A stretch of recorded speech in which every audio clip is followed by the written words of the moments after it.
Picture this. A checkout request takes 2 full seconds to complete, and you have no idea why. Welcome to episode 3 of Observability Explained, where we dig into distributed tracing, the third and final pillar after metrics and logs. This is the tool that lets you follow a single request as it weaves through a dozen microservices and pinpoint exactly which one stole those 2 seconds. So let's frame the problem. Your metrics dashboard lights up. Checkout latency just spiked.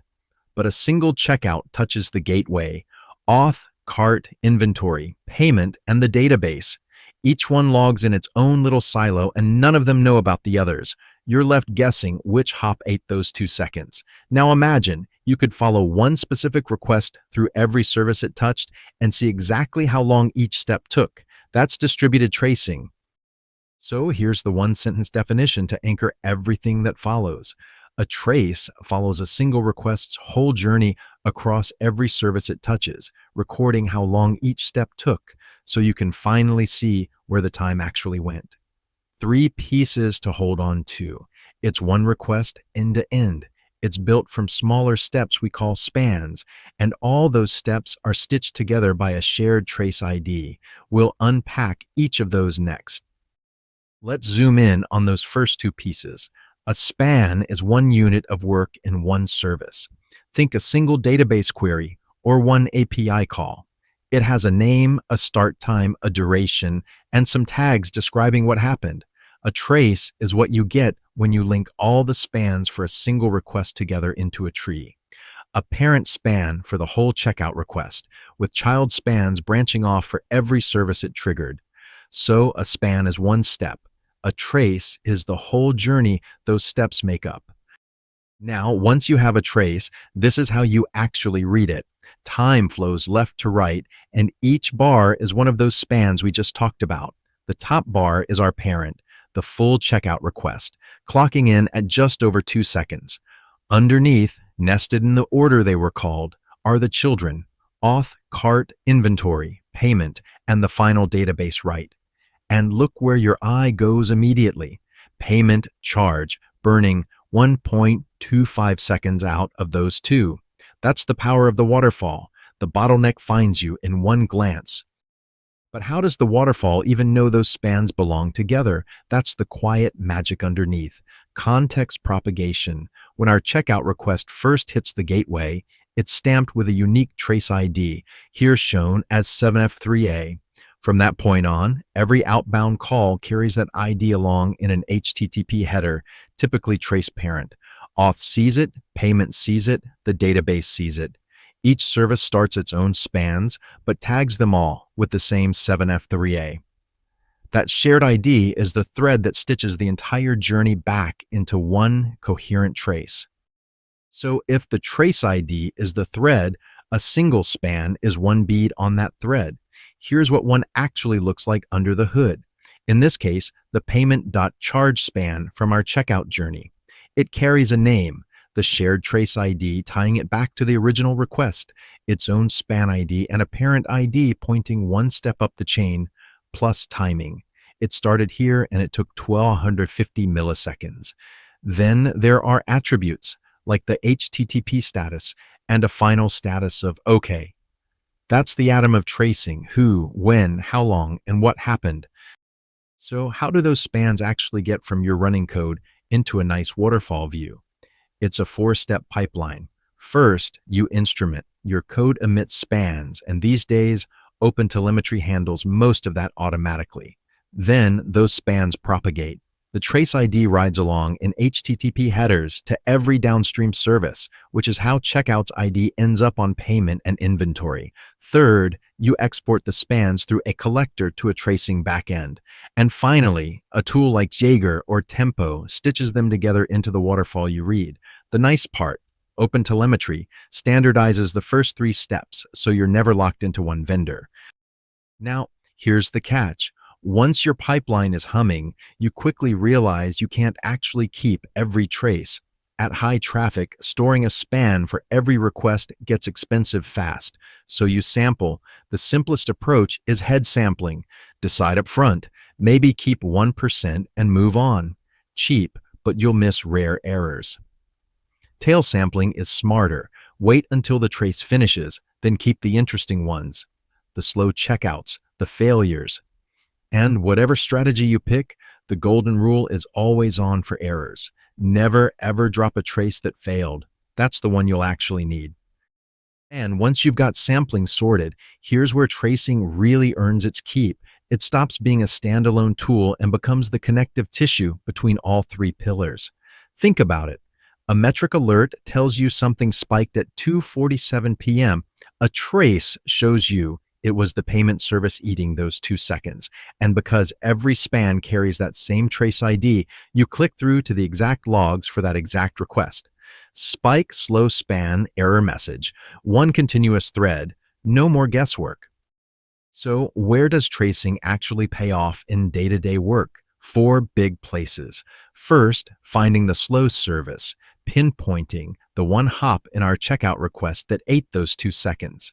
Second, real microservices debugging, where you see the actual call graph instead of the architecture diagram someone drew a year ago. Third, mapping dependencies, discovering what genuinely calls what in production. And fourth, tracking errors across hops so you can follow a failure back to its true origin instead of where it surfaced. The more services a request touches, the bigger the payoff. Before we go deeper, let's clear up 3 myths that trip people up. First, tracing doesn't replace logs and metrics. Think of it as the third pillar. Metrics tell you something's wrong. Traces show you where in our checkout journey it went wrong, and logs explain why. Second, don't trace every single request. At scale, that's expensive. Sample smartly.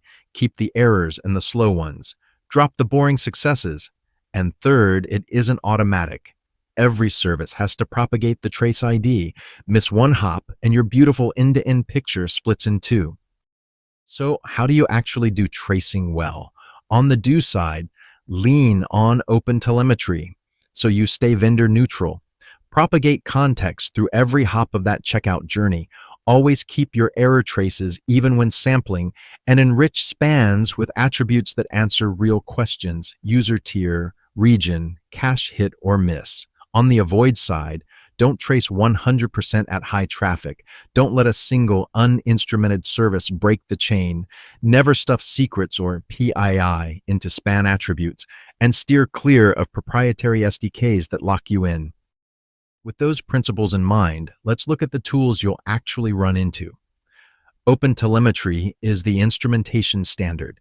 That's what you write your code against. Then for storage and visualization, you've got Jaeger and Zipkin on the open source side, Grafana Tempo when you need to scale traces cheaply, and commercial options like Datadog, APM, or Honeycomb, which really shines for high cardinality questions about that slow checkout request. The good news: if you instrument with OpenTelemetry, you can swap the backend later without rewriting a thing. So let's pull the whole story together. A trace follows one request, like our slow checkout, across every service it touches. It's assembled from spans, each one a single step, all stitched together by a shared trace ID. The waterfall view is what finally answers the question we started with. Where did those 2 seconds actually go? And when you sample, be smart about it. Well, but always keep the traces that errored. And with that, the toolkit is complete. Logs tell you what happened in detail. Metrics show you how much and how often over time. And traces, our new addition, show you where the time actually went across services. The real magic is when you wire all 3 together with a trace ID. Metrics find the problem. Traces locate it inside the request, and logs explain exactly why.